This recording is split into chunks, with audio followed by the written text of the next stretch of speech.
Bonjour, Dongo, le conseiller, l'agripreneur et le promoteur agricole. Ici, notre centre d'intérêt, c'est l'agriculture, c'est l'agro-business. On se bat pour nourrir notre population, on se bat aussi pour faire fortune, bien sûr, derrière l'agriculture. En dehors du fait qu'on veut nourrir nos populations, croyez-moi, il y a fortune derrière l'agriculture. Donc, du coup, pour pouvoir amasser cette fortune, il faut toutefois avoir une connaissance. Et c'est pourquoi ici, nous partageons bien évidemment nos connaissances pour pouvoir effectivement permettre à plus d'un de se faire vraiment beaucoup d'argent et surtout de nourrir cette population. Très bien. Alors, aujourd'hui, nous allons faire une vidéo un peu technique, très technique, de sorte à ce que vous puissiez vous en appuyer, vous appuyer sur cette vidéo-là, effectivement, pour pouvoir effectivement réussir votre franc-culture. Comment réussir l'agro-business? Lorsque vous manifestez le désir de venir en agro-business, il faut comprendre une chose, il y a quand même des questions qui doivent nous parcourir, qui doivent nous traverser l'esprit. Et cet ensemble de questionnaires, je pense qu'on va commencer aujourd'hui, je pense qu'on va vous donner au moins 8 questionnaires que vous devrez d'abord répondre en réalité. Et puis, ça va vous donner un peu d'aisance, en fait, pour mieux vous lancer, c'est très important. La première question, pour vous, lorsque vous voulez vous lancer, c'est de savoir quelle est la culture que je vais effectuer. Qu'est-ce que je vais effectuer comme culture? Très important. Parce que le choix de votre culture doit être quelque chose de très capital. Un mauvais choix de culture, vous échouez. Et lorsque vous faites le choix de culture, cela devrait répondre en réalité à beaucoup de choses, à beaucoup de questions aussi. Le choix va avoir beaucoup de questionnaires. Et je pense qu'on va essayer de vous donner des grandes lignes aujourd'hui. Et après, de manière très détaillée, rentrer en profondeur pour que vous puissiez comprendre clairement les choses comme il se doit. Lorsque vous demandez quelle est la culture que vous effectuer, il faut savoir ce choix-là doit venir de quelque chose. Ça peut être le fait que des gens le font à côté de vous. Ça, c'est une possibilité. Mais est-ce que quand les gens font à côté de vous, cela effectivement veut dire que vous aussi vous pouvez le faire? Oui, c'est possible. Est-ce que les conditions sont réunies au niveau de parcelles pour faire cette culture? Oui, c'est possible.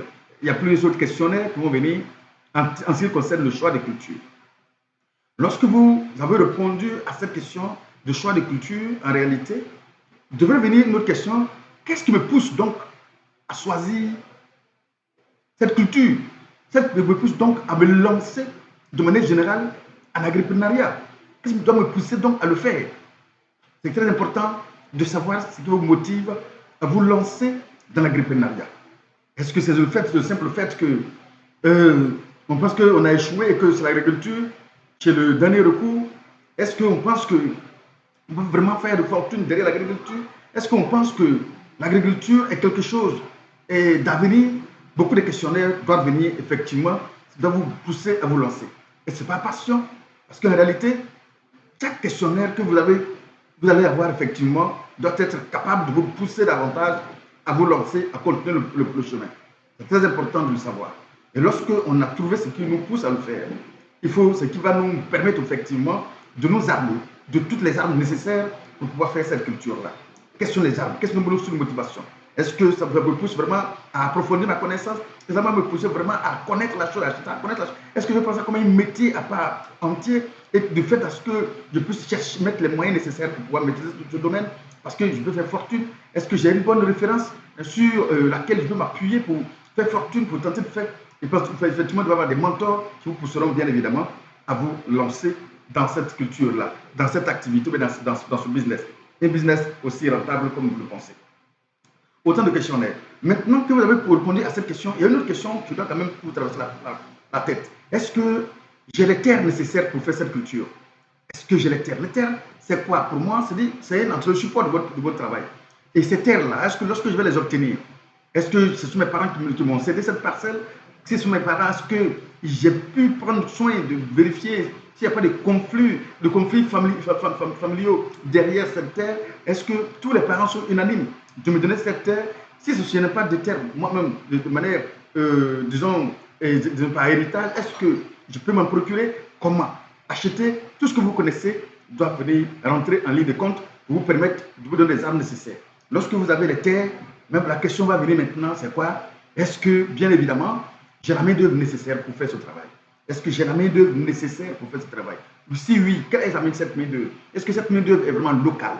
Est-ce que cette main-d'œuvre est vraiment locale? Et si c'est vraiment local, est-ce que c'est vraiment une main-d'œuvre réellement existante? Est-ce que cette main-d'œuvre va exister de manière permanente et tout le temps que je vais effectivement mettre en place mon business? Est-ce que cette main-d'œuvre sera là toujours pour m'accompagner? Ça, ce sont des questionnaires qu'il faut vraiment se poser. Si c'est vraiment permanente et régulière, ça, si oui, si ça peut être, comment les organiser? Si cette main-d'œuvre est permanente et régulière, comment organiser cette main-d'œuvre-là? Parce que là aussi, ça compte beaucoup de savoir comment organiser la main-d'œuvre réellement pour pouvoir effectivement faire fortune. Il faut savoir organiser. Parce que ça ne sert à rien, bien évidemment, comment on appelle ça, d'avoir la main-d'œuvre et de savoir les utiliser.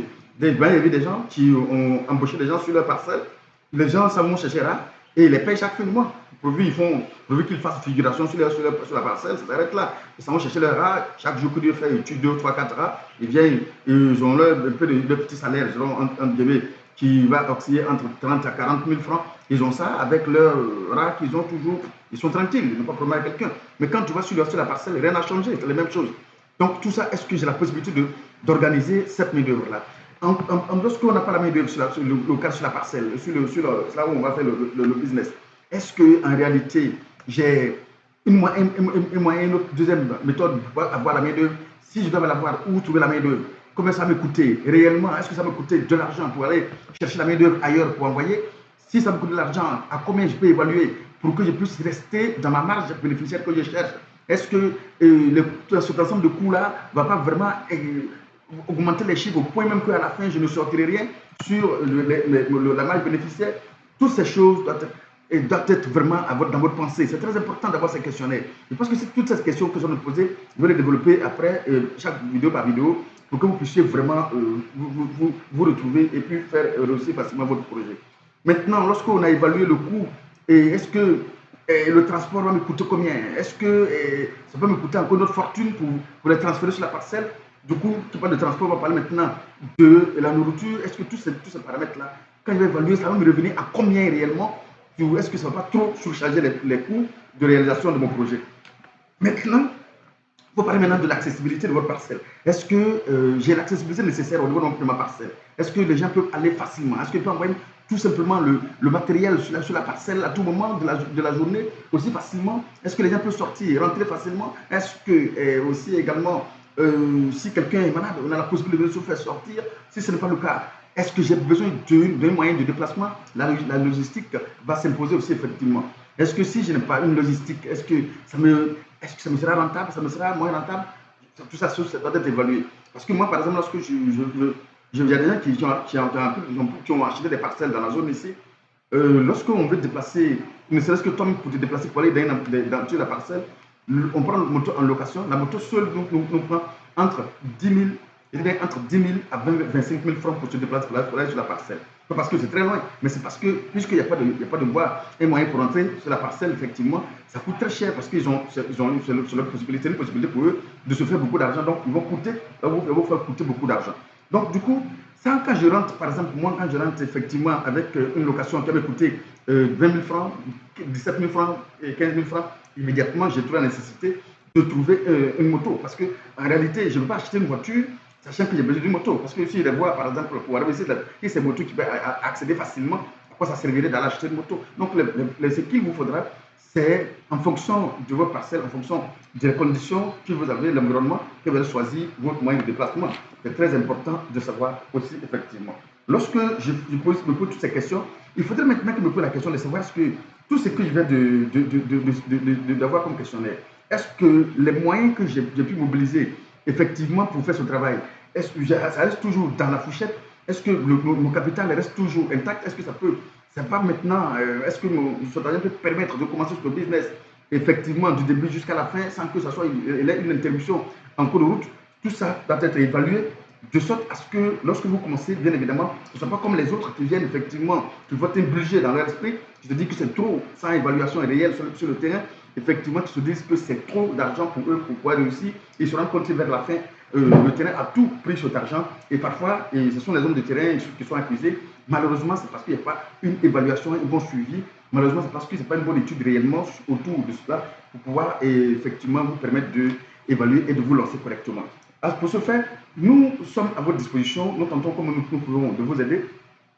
Là. Pour ceux qui veulent des parcelles, par exemple, cultivables, nous sommes à votre disposition. Pour ceux qui veulent de l'aide, d'un coup de main pour la création de parcelles, nous sommes à votre disposition. Et je pense que nous avons aussi un site internet pour ceux qui veulent la connaissance réelle, pour pouvoir maîtriser tout ce que vous êtes en train de citer ici.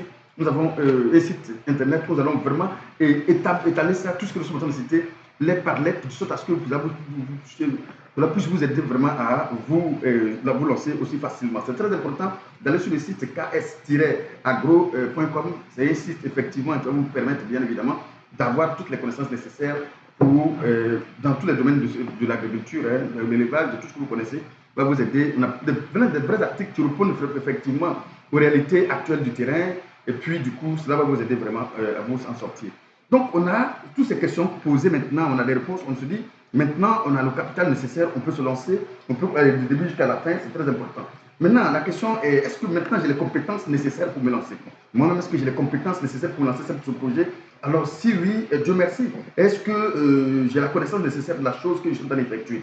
Si oui, Dieu merci. Mais si non, est-ce que qui va m'accompagner? Est-ce qu'il peut y avoir quelqu'un pour m'accompagner réellement pour le succès de mon projet? Ce sont des questionnaires. Parce que si je n'ai pas la compétence, quand il n'y a pas la compétence, n'est pas la compétence théorique, effectivement, il n'y a pas une connaissance générale sur l'agriculture. Parce que beaucoup de personnes aujourd'hui, quand ils viennent et disent, effectivement, on a vu nos parents faire l'agriculture, on connaît une chose de l'agriculture, on n'a pas dit le contraire. Mais est-ce que cette connaissance de l'agriculture, et cette connaissance-là, tu viens mettre en pratique? Moi, quand il vient pour pouvoir mener un projet, par exemple, je tiens compte de grandes sociétés comme Palmsi ou Suquité, les grandes sociétés comme SAPH et autres, c'est ce qu'il m'a évoqué. Donc, pour celui qui vient venir avec cette pensée dans la tête, ne pas penser aux plantations villageoises, par exemple. Plantations villageoises, par exemple. Donc, du coup, on n'a pas la même compréhension du projet que nous sommes en train de mettre en place. Nous sommes en train de mettre en place avec une bonne vision, une grande vision. En réalité, on peut penser à ce que nos parents ont fait. Nos parents ont fait, ils sont dans les conditions dérisoires. Nous savons tout cela. Et c'est pourquoi nous-mêmes, ce qui nous motive à faire ces vidéos, pour vous motiver encore davantage, pour vous dire qu'effectivement, l'agriculture n'est plus l'agriculture comme vous le pensez. Ailleurs, les gens l'ont fait, ils sont devenus des multimilliardaires. Si nos parents sont restés toujours dans la même situation, c'est parce qu'effectivement, il y a quelque chose qui ne va pas. La chose qui ne va pas, c'est parce qu'ils n'ont pas poussé leur connaissance un peu plus approfondie pour pouvoir peut-être, bien évidemment, avoir toutes les armes nécessaires pour sortir le potentiel de la terre, effectivement, le potentiel de toute la culture. C'est ce que les sociétés font, les sociétés agricoles font. Ils mettent tout le nécessaire, ils mettent les engrais nécessaires. Ils ont une suivi technique bien précis. Chaque date, bien précis, on donne la chose qu'il faut à la plante. N'oubliez pas, la culture, l'agriculture, c'est quelque chose qui est très importante à comprendre. La plante n'est rien d'autre que un être à qui on donne quelque chose qui vous ramène par la suite. C'est ce que tu mets sur la plante, ce que tu donnes à la plante au moment qu'il le faut donner. Je précise au moment qu'il faut donner ça à la plante, effectivement, c'est ce que tu donnes à cette plante-là que la plante te ramène par la suite. Donc si tu veux jongler, tu jouer sur toutes ces choses-là en disant, écoute, on peut ne pas faire ça, effectivement, la plante ne va pas se plaindre, bien évidemment, mais c'est les résultats qui se plaignent en réalité. Donc du coup, il faut comprendre qu'on prétend connaître l'agriculture d'une manière ou d'une autre, on peut connaître l'agriculture comme les parents l'ont compris, bien évidemment. Les parents sont restés aussi dans les conditions de leur connaissance, bien évidemment, c'est ce qu'il faut comprendre dans ce cas de figure. Alors donc, du coup, qui va m'accompagner dans ce cas de figure? Quand je sais que je n'ai pas la connaissance nécessaire pour faire la culture, qui doit m'accompagner? Alors, si j'ai quelqu'un pour m'accompagner, cette personne doit effectivement faire ses preuves. Il faut dire que la personne aussi arrive aussi à montrer que moi-même je sais faire, moi-même je le fais. Je préfère que vous vous faites accompagner par la personne qui fait la même chose que vous voulez effectuer. Du coup, ça vous donne la possibilité, vous aussi, de comprendre que j'ai là où je suis en train de mettre mon argent, je suis sûr et certain que ça va donner des résultats. Il ne faudrait pas aussi dire qu'on a besoin d'une connaissance. L'ingénieur, certes, il a la connaissance de l'agriculture, la connaissance théorique, la connaissance de tout ce qu'on appelle expression agricole, c'est normal, effectivement. Mais on a la connaissance approfondie de l'agriculture. Mais cette connaissance approfondie de l'agriculture n'est pas souterraine. C'est la connaissance de l'agriculture, c'est théorique. Donc la chose qu'il faut comprendre, c'est ceux qui sont sur le terrain, c'est sur ces personnes-là, il faut vraiment s'appuyer, bien évidemment, pour vous faire évoluer. Si vous voulez faire l'agriculture pratique, appuyez-vous sur les personnes qui font la pratique. Alors, donc, cherchez la personne qui va s'accompagner, on va vous accompagner lorsque vous n'êtes pas dans la possibilité de le faire. Mais il y a aussi de savoir à quelle période précise il faut commencer.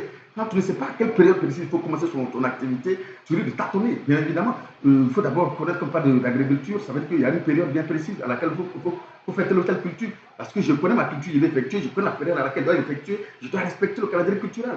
Mais je dois respecter aussi le fait que la culture doit être dans son environnement réel. Est-ce que la culture est dans son environnement réel d'épanouissement? Effectivement, aussi des questionnaires qu'il faut vraiment se poser. Et c'est ensemble de ces questionnaires-là qui vont permettre effectivement de sortir le résultat réel, de vous faire vraiment une bonne étude efficace, de sorte à ce que vous puissiez bien évidemment réussir vos projets. Donc du coup, qui parle de quand le faire, parle de planification. Donc du coup, il faut pouvoir planifier, correctement planifier votre activité. C'est une activité à part entière, c'est une activité comme toute autre. Donc l'agriculture n'est pas une activité dont on vient faire de manière banale. On dit bon, on nettoie, on met dessus. Non, non, non. Mettez à l'esprit que c'est une entreprise. Mettez à l'esprit que la SAPH, par exemple, je prends le cas de la SAPH parce que je connais bien la SAPH. La SAPH a des milliers d'hectares de plantations. On les voit travailler. On voit comment ils arrivent à sortir une grande production à l'hectare. On voit le palm-seed, parce que je connais aussi la palm-seed. On les voit travailler. On voit ce qu'ils mettent. Quand tu vas dans le magasin phytosanitaire de palm-seed, toi-même tenez-vous bien, les mêmes produits qu'ils donnent aux planteurs, ce pas les mêmes produits qu'ils utilisent. Il y a des produits qui sont plus performants que les palm-seed utilisent pour la grande rentabilité. Donc, c'est-à-dire qu'il faut concourir, déjà, il faut chercher en égo à courir vers la production, vers l'excellence, vers le grand rendement. C'est ça le plus important. Parce que la plante, si tu plantes une culture et que tu ne sais pas le potentiel de la culture, ça ne sert à rien de planter. Ça ne sert absolument rien de planter. Vous dites, la terre n'a qu'à l'attraper. La terre va attraper votre culture. La terre va donner le peu que la terre a. N'oubliez pas, la plante n'est qu'une machine. Tu produis ce que tu lui donnes. Tu donnes dessus, ça te ramène, tout simplement. Alors, donc, du coup, si vous voulez vraiment vous lancer et que vous voulez vraiment vous lancer, et que vous voulez vous faire accompagner, vous voulez vous faire aider réellement, je ne parle pas d'accompagnement de ceux qui viennent poser 2 ou 3 questions, pensant qu'il y a suivi largement pour pouvoir. Aujourd'hui même, je ne réponds pratiquement plus aux questions, à ce sujet de questions, parce qu'il y a beaucoup de personnes qui m'envoient des images, déjà, le médecin après la mort. Je me suis dit, bon, ça me fait beaucoup de temps, honnêtement. Je ne vais pas passer tout mon temps à répondre à ces questions, sachant que j'ai tout dit. Si vous voulez vous faire accompagner, commencez à nous permettre avec vous d'étudier ensemble les choses étape par étape et de positionner les choses comme il se doit, les suivre ensemble correctement avec les moyens qui vont avec. Il faut comprendre. Parce que beaucoup de personnes pensent qu'on peut tout obtenir, on peut tout faire sans rien investir. L'investissement, quand on veut investir en agriculture, pensez-vous que si on peut le faire et puis réussir facilement, comme nos parents le font, nos parents aussi seraient les multimilliardaires. Moi, j'ai fait un peu le conseil, je fais le conseil agricole un peu, je fais toute ma vie le conseil agricole. Lorsque tu vas dans les villages, quand tu conseilles, tu donnes les mêmes conseils à des personnes qui respectent les conseils, bien évidemment, quand tu revois les résultats, c'est le jour et la nuit. Et j'ai d'ailleurs tendance à penser que c'est le féticheur d'à côté qui a fait cela, mais en réalité, c'est loin de là. Parce que monsieur, lorsque tu lui dis, il applique à la lettre ce que tu lui dis, quand tu vois le résultat, c'est exceptionnel. Donc, je pense que si vous voulez vraiment réussir à l'agriculture, vous allez y mettre les moyens. Bien évidemment, nous, on vous donne le chemin.